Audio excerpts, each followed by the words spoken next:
Hi everyone, welcome to my channel, The Life of Nina. Today's Friday and it's our devotional journal day. We like to have a study on Fridays from my devotional journal, The Top 100 Women of the Bible. And it is in alphabetical order and we are on Elisheba. Her story is found in Exodus chapter 6, verse 23.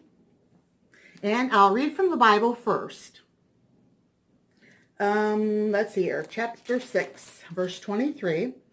And Aaron took him Elisheba, daughter of Amminadab, sister of Nahashon, to wife, and she bare him Nadab and Abihu, Eleazar, and Ithamar.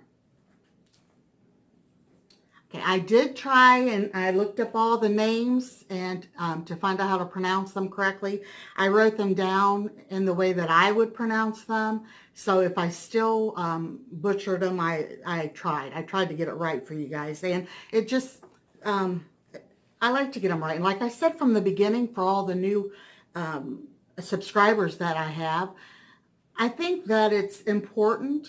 You know, a lot of people, including myself, over the years have just ran through the names, But if you stop and think about it, I guess because my name being Nina and I was called Nina by everyone that first met me, I think names are important. And the reason that we have a name is they either have a meaning that our parents wanted us to appreciate about ourselves, maybe, and our names represented that, or our name could represent something about our family, like where we came from, or even the country or religion or things like that. So to me, names really are important.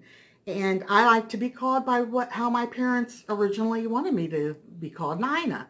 It is more of a Southern way of saying it instead of like the Spanish way, which would be Nina.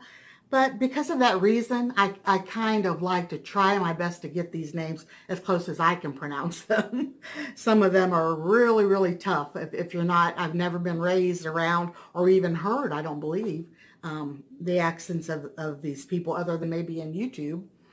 So I do my best. And if you guys ever have questions or you want me to research anything about them, just let me know and I'll try to do my best in that also, okay? I do want to welcome all the new subscribers and thank you so much for joining us today. And everyone that keeps coming back week after week, I appreciate you too. And I appreciate you all. You're a big blessing to me, knowing that even if you don't write a comment, even though I love reading the comments, guys, I love that. I can be having a rough day and I can read a comment that is so sweet or so touching, or a story or something that someone has shared with me. And wow, it really is life-changing. It really is. Okay, let's get with the journal then, and we'll see what Elisheba what they have to say about her. Aaron's wife doesn't get a lot of press in the Bible. Her brother, Nishon, gets more mention as a leader of the tribe of Judah, but Elisheba would have been well known to the Israelites as wife of their high priest. Elisheba had a wonderful husband, but her children were another matter. Leviticus 10, verses 1 and 2, describes the death of her first two sons, Nadab and Abihu. Instead of following God's direction in worship, they pridefully made an unauthorized incense offering. As punishment, God consumed them with fire. Some scholars suspect that Nadab and Abihu had been drunk at the time, a condition which led them to take an unholy actions. The scholars' reasoning comes from the fact that soon after this accident, God warned Aaron and his sons not to drink before worship. Also see Leviticus chapter 10, verse 9. Not every woman of God has children who make her proud. Every child is different, and while one may delight a mother, another may bring much sorrow. Christian mothers may faithfully witness to their children, yet be unable to turn them away from wrongdoing. But as in the case of Elisheba, God may also provide a believing mother with a great blessing. Elishaba's third son, honored his parents' faith, following in his father's footsteps. He became the head of the Levites and then high priest in Aaron's place. So Elisheba had her sons, and two of them probably gave her much heartache and grief.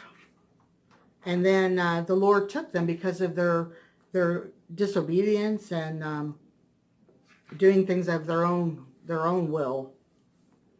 All right, when I read this, I didn't make it through the whole thing when my husband bought me this Christmas before last, before I decided that it would be a really nice study to do on YouTube. And that's right after I had just started, which was, I think, in July of 2018. But when I read this, I went back to the book of Proverbs, chapter 22, verse 6, that says, "Train up a child in the way he should go, and when he is old, he will not depart from it." And I wrote under that, "I will cling to this verse." Excuse me.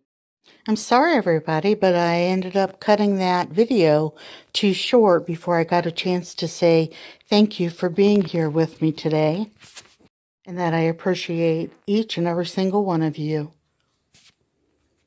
Please hit the like button, subscribe, and ring the bell.